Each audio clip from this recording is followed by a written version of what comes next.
100 years.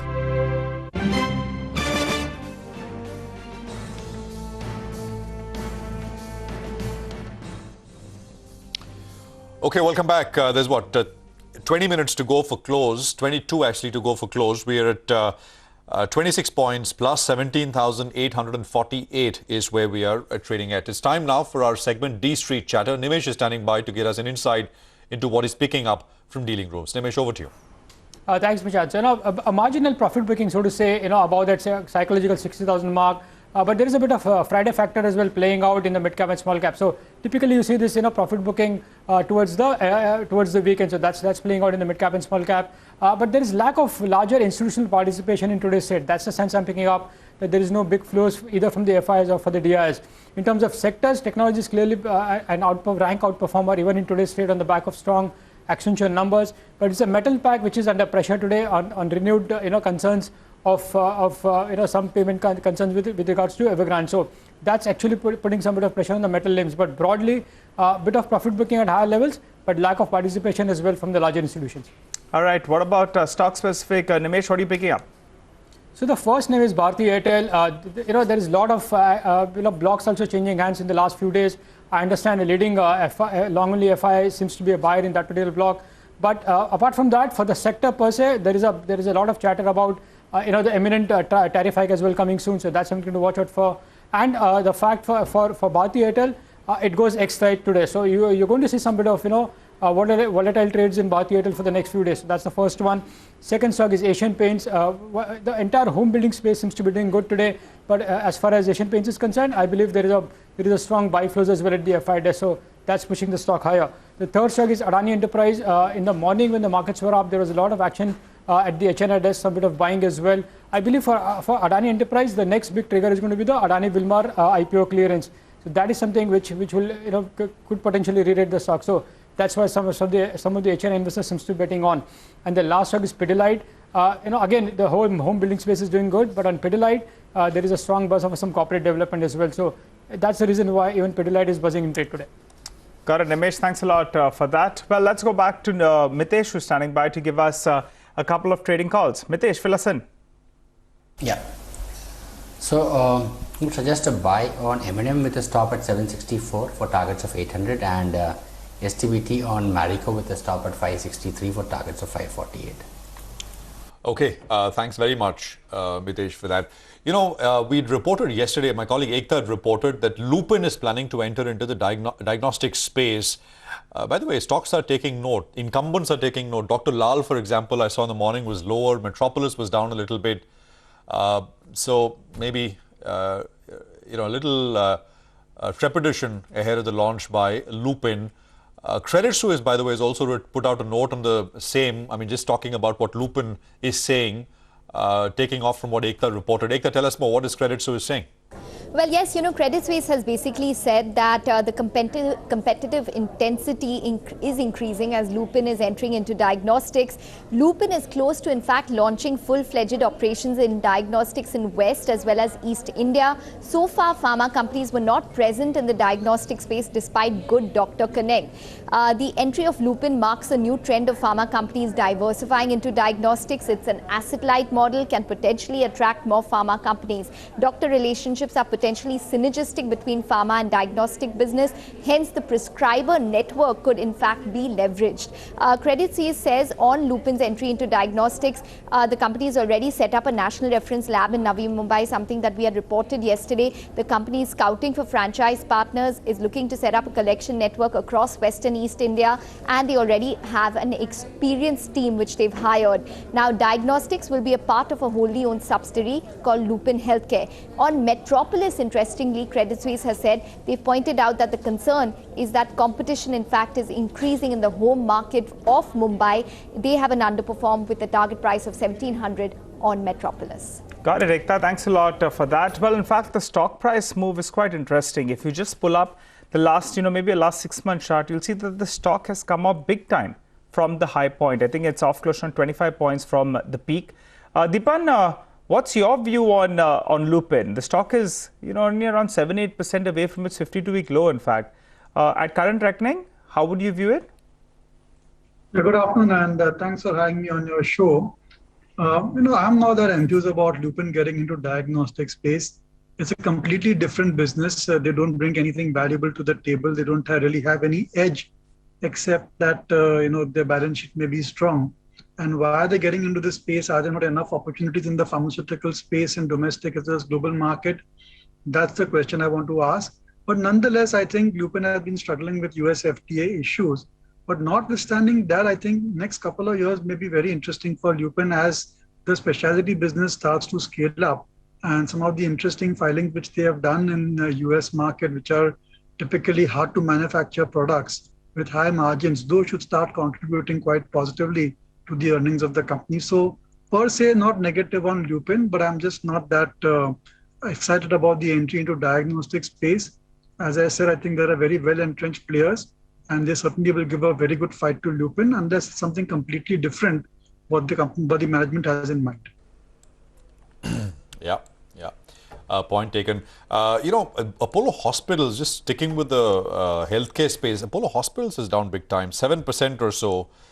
I've not heard anything. Have you heard anything, Nigel? No, so there was that expectation actually, Prashant, that in 60 days, from a month ago, so that is, I think we are almost almost through that 60 days, that they were likely to close out the fundraise that they were looking at for their technology platform. That's Apollo Healthco. So valuation-wise, as it is, it trades at premium valuations in comparison to its peers, I think 30% odd. And the second reason was that there was a buzz that could get closed out this week. Now, the week's coming to an end and not yet announced. So I think that's likely to be announced because the deadline is nearing. But that could be one of the potential factors why the stock is under pressure. Did they say what route? I mean, are they going to sell shares or? Yeah, so they're going to be raising money for this particular part of their business. We had the management numerous times on our show itself, on our channel itself, who said that, I think around a month or maybe 40 days ago, they said within 60 days. Yeah. So I think we're nearing that deadline. So what valuations it happens, how much of that has been factored in, I think that's what's playing on the stock. It's a big cut for a stock like Lupin. Although, I mean, from a slightly, Apollo. I mean, if you look at the monthly candles or the yearly candles, I mean, it doesn't even show. I mean, Apollo, for example, for the year is up 100%, 97% if you want to nitpick. So it's a big one. Dipan, what are you doing? What do you like now with the run that we've had? Yeah, well, actually just taking a bit of a breath at this point of time and just getting into a kind of wait and watch zone. Lots of ideas are there, but we are getting into the earnings season also from October onwards. And typically when you're so close to the earnings season, you would like to see what the management is speaking and how the performance has come for the last quarter before you build conviction and buy a stock. But nonetheless, I think, we like some of these companies which are engaged in wealth management. IIFL Wealth per se, I think, has got a good business model and they're gradually increasing the revenues which are of annuity nature. So that's one stock that we are quite positive on. Within the auto space, I think as and when the economy recovers, we're positive on the commercial vehicle side. And there's a niche company called Atul Auto, which manufactures three-wheelers and has got a complete a variety of all types of three-wheelers, including EV. And that should see very good numbers over the next few quarters or so. And it's a well-managed company with large expansion also going on stream. And apart from that, I think within the healthcare space, there's Krishna Institute of Medical Sciences today. Apollo is down. That's another strong player in the Andhra region. And I think that they're also expanding their capacity gradually. And a lot of the older hospitals have very high return on investment and attractively valued, I would say. So these are the kind of stocks, I think niche plays, which we're looking at to buy into as and when the market corrects. But per se, I think we are getting a bit cautious at this point of time. There's a bit of a froth building up, and maybe, you could expect a healthy correction around the corner. Atul Auto, interesting one. Well-managed company, clean balance sheet and doubling capacity with some exposure to the EV space as well. So Atul Auto is a stock that Dipan is fairly bullish on. By the way, in the last few minutes, I was just looking at Dish TV. That one suddenly spiked up, and I think it's up close to around 10%. All of that in the last 10 minutes or so. So Dish TV should come up for you on the screen. Suddenly we did see a spike up. I think the stock may be locked at upper circuit with a gain of close to around 10%. Unsure what's going on there, but keep an eye out on that stock. Well, we'll slip into a short break on that note. But as we do that, here's something that you, our viewers, must take note of. CNBC TV18 and the National Stock Exchange, we have come together to promote investor awareness for a very special campaign, Informed Investor. And that empowers you to make the right decisions with your money. Now, for smart investors, here are a few guidelines to follow when dealing with your trading accounts. Now, register for trade alerts through the email or the mobile route. Also ensure that you thoroughly review these transaction alerts on a periodical basis. Now, if you notice any kind of discrepancy, any kind of error, you need to bring it to the notice of your broker immediately. Keep all your documents, your transaction statements, as well as your communication records ready for reference if needed for resolution of any particular complaint.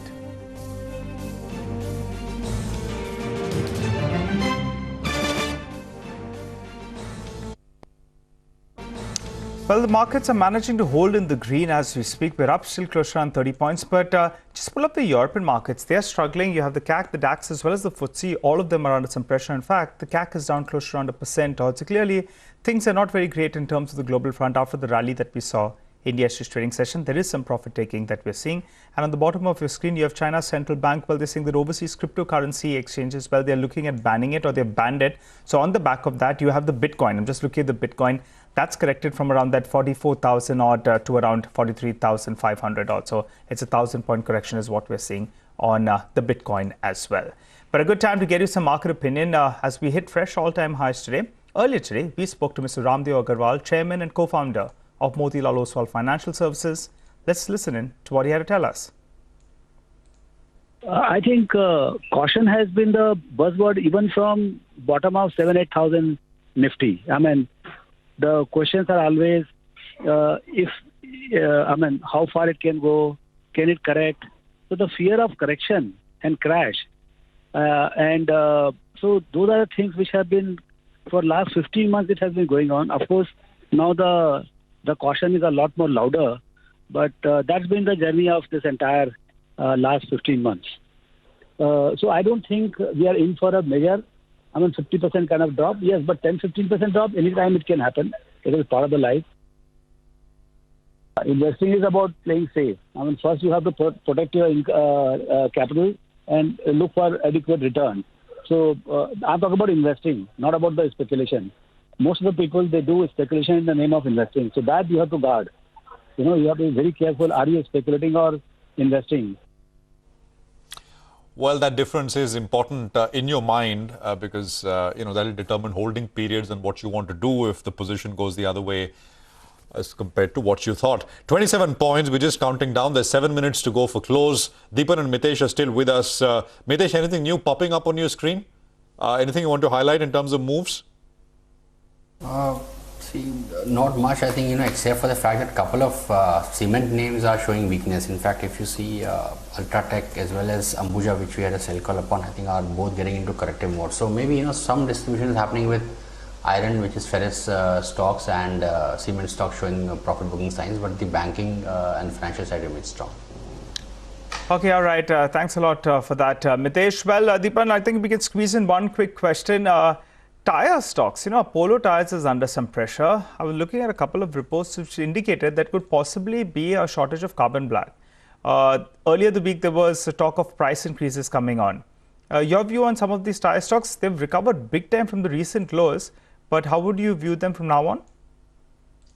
I think, of course, tire stocks couldn't do well as the lockdown starts to get relaxed and transportation picks up. But I'm not in favor of buying any of the regular run-of-the-mill tire companies like Apollo or JK. Our top preference remains for Balakrishna Industries, and they have been going from strength to strength. They have backward linkage to carbon black, and they are getting very good traction in the overseas market for off-the-road or off-the-highway tires, and very bullish on that particular stock, which has got a great cost advantage. And again, they are also expanding their capacity, modernizing their plants entirely from internal accruals. So it's, of course, an expensive stock compared to the other listed tire players, but it's got a good growth story, and next 2-3 years looks very exceptional for this particular company. Having said that, it's a company in which we and our clients are invested in. Which are the top banks you like from here, or housing finance companies? I mean, heard a lot about them in terms of things or areas to watch, stocks to watch, really, Dipan. What's your sense? See, I'd like to be a bit cautious on housing finance companies because they're facing tremendous competition from the banks and margins are getting squeezed over there. I want to focus on some specialized NBFC, like say microfinance companies like Spandana or Credit Access, gold loan companies, the two listed ones, Muthoot and Manappuram. And then there is a niche NBFC under the name of MAS Financial Services, which is a very conservative lender that's got very strong capital adequacy, as have been holding back its credit growth. But now I think in the last report, the management is looking at aggressively expanding their loan book, and they could do exceptionally well over the next 2-3 years or so, and very attractively valued as well. So try and find niches within the banks NBFC space rather than going for the frontline banks, I think, which are now more or less well priced. Of course, they'll do well depending upon their earnings growth, but there is nothing new to discover in them. Okay, I mean, I think that's all the time that we have in terms of discussion. Dipan, it's great speaking with you. Good chat. Thanks very much for your time here. Have a good weekend. We'll see you back next week. Mitesh, thank you very much for joining us as well. Let me just quickly start wrapping up in terms of what did well, what did poorly, essentially the lay of the land. So the real estate index, another 1.7, 1.8% higher, 20% for the week, as I said earlier. So pretty strong. IT index, about 0.75% today. 2 3/4 for the week. Auto index up about 0.6%. I mean, that's one large sector which is hugely underperformed. And that's about it. I mean, so it's real estate, IT, autos, top of the list. What was lower was metals, another 2% cut. For the week, the metal index is down 3.5%. The PSU Bank index down about nearly 2%. For the week, it's down about 4.5%. And I think the CPSE, the government index, government company index was down about 1.2% or so. For the week, it was though higher. In terms of the large cap stocks, let me just quickly pull this up in terms of the gainers and losers. So the top gainer, of course, is Asian Paints with a 3.6% gain. There is Eicher Motors, which is up 3%. Mahindra & Mahindra, 3% gain. HCL Tech about 2.25%.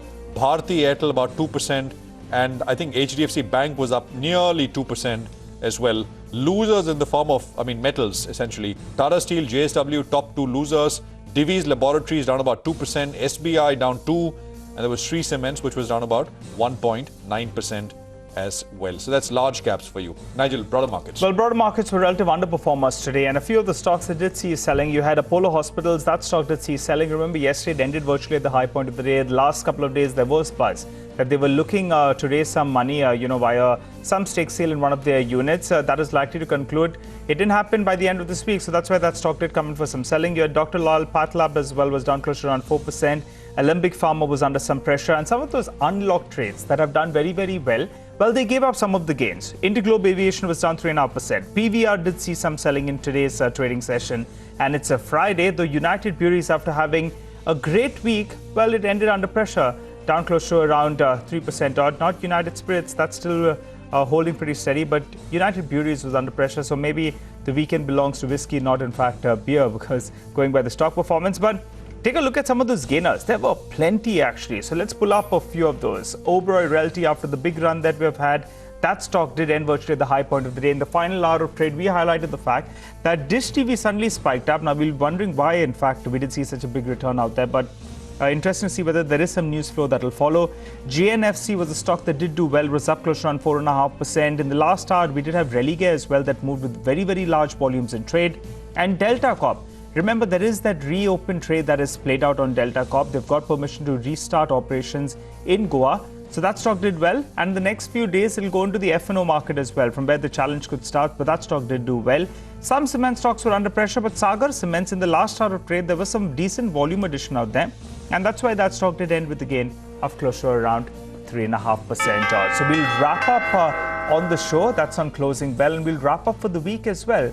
But don't go anywhere, because up next, we'll address which is the best health insurance that you could be looking to buy. Well, Smart Money will address just that. You stay with us.